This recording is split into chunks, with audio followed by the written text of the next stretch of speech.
If you truly grasp how supply and demand trading works, you'll be able to spot powerful opportunities and build long-term consistency in your results. That's why this video serves as your complete guide to supply and demand zones. I'll break down what it means, why it happens, and how you can turn it into a reliable strategy that generates profit in the markets. See you right after the intro.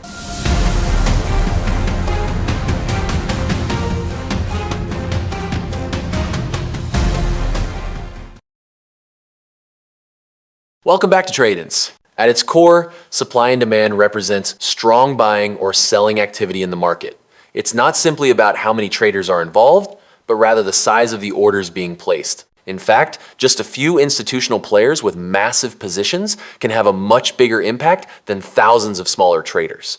The theory here is that these institutional orders drive market movement, and by aligning ourselves with them, we increase the chance of catching profitable, consistent trades. Supply happens when large selling orders flood the market, pushing prices lower. Demand is the opposite heavy buying activity that sends prices upward. Here's a simple way to look at it.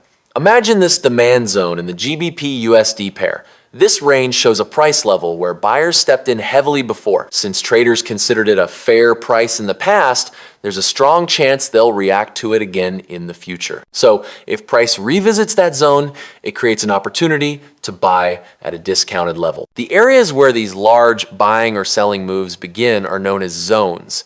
The base of a strong upward move is called a demand zone, while the base of a strong downward move is called a supply zone. When price returns to these levels, it often gives us a favorable entry point. Now, how do we actually identify these zones?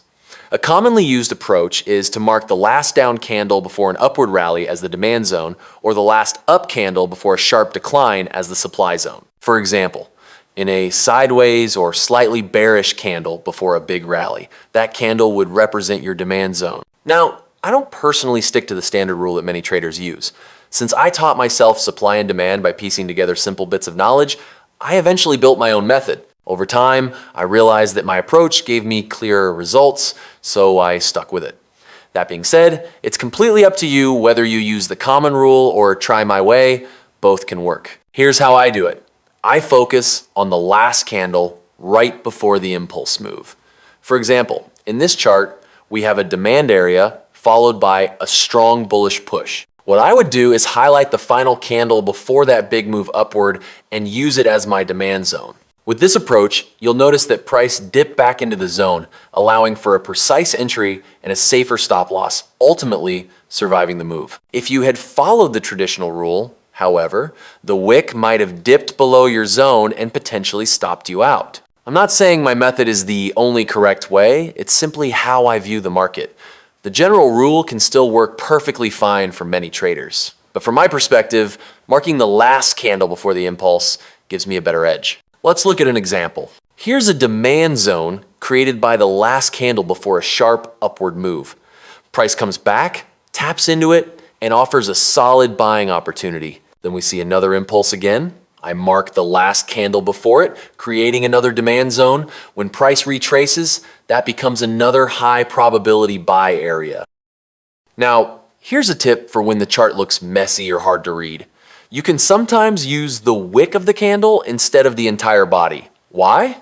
Because the wick covers the full range of that move, and it often marks a strong area where institutions placed orders. These wick-based zones can actually give you a higher probability entry in the future. Of course, not every demand zone will get retested. For example, this clear demand zone hasn't been touched yet, and it might not be for a long time. That's just part of trading. Probabilities mean that some zones will play out beautifully while others never get tapped.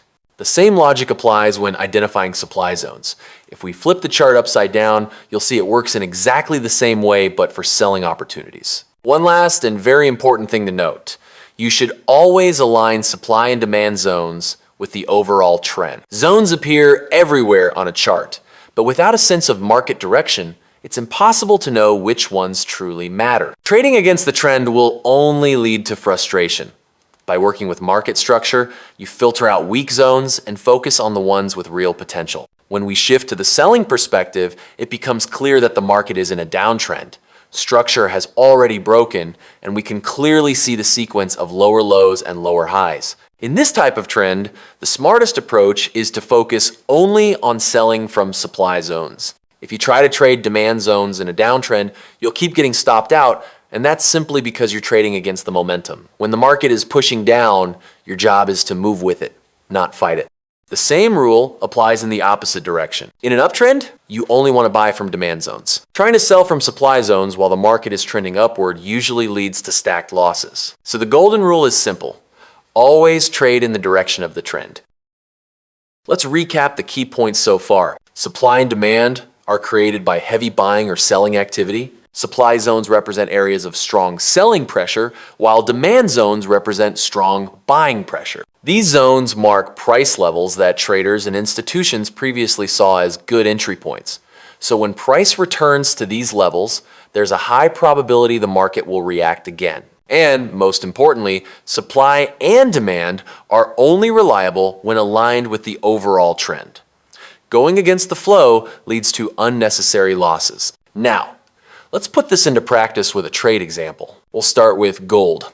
The market has been trending upward for quite some time. After a deep pullback, price tapped into a demand zone and then broke structure to the upside. That break of structure, combined with the higher time frame trend, gives us confirmation that the market might be ready for another bullish move. Here's how we can use supply and demand in this scenario. Entry: buy from the demand zone at the base of the move. Stop loss: place it just below the low of the move to stay protected. Targets: use imbalanced supply zones or areas of liquidity as take profit levels. In this case, we can identify at least 3 clear supply demand targets higher up. So our trade plan would be to buy from the demand zone, ride the move upward, and scale out profits as price reaches each of those targets. This way, supply and demand aren't just helping us find entries, they're also guiding our exits and risk management.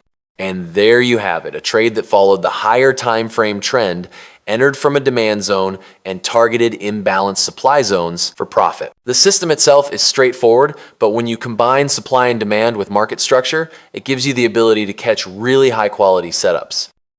This highlights a key point. Supply and demand works across all time frames. If you're a scalper or day trader, you can apply it on the 1-minute or 5-minute charts. If you're a swing trader, you can apply it just as effectively on the 4-hour or daily charts. That's because supply and demand is a fractal concept. The same logic repeats itself at every scale, allowing you to adapt the system to fit your personal trading style. For the final example, this is the same price action, but analyzed on a lower time frame. Price reacted from a demand zone created by a previous move. Looking at the structure, we had a sequence of lower lows and lower highs, followed by a break to a higher high, a clear break of structure. So, the plan was simple. Enter at the demand zone, place the stop loss just below the low, target the imbalanced supply zone for profits, and then we let the market play out. As you can see, supply and demand isn't limited to just one time frame.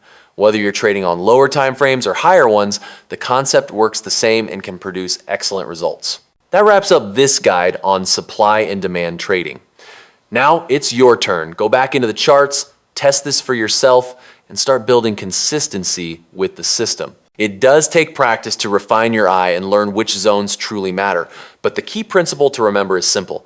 Always trade in line with the trend. If you follow the trend and combine it with supply and demand, you'll be able to create a straightforward yet powerful strategy that can deliver reliable results week after week. I hope you found this video valuable. If you did, don't forget to subscribe. I share new educational content here every single week. Thanks for tuning in, and I'll catch you in the next video.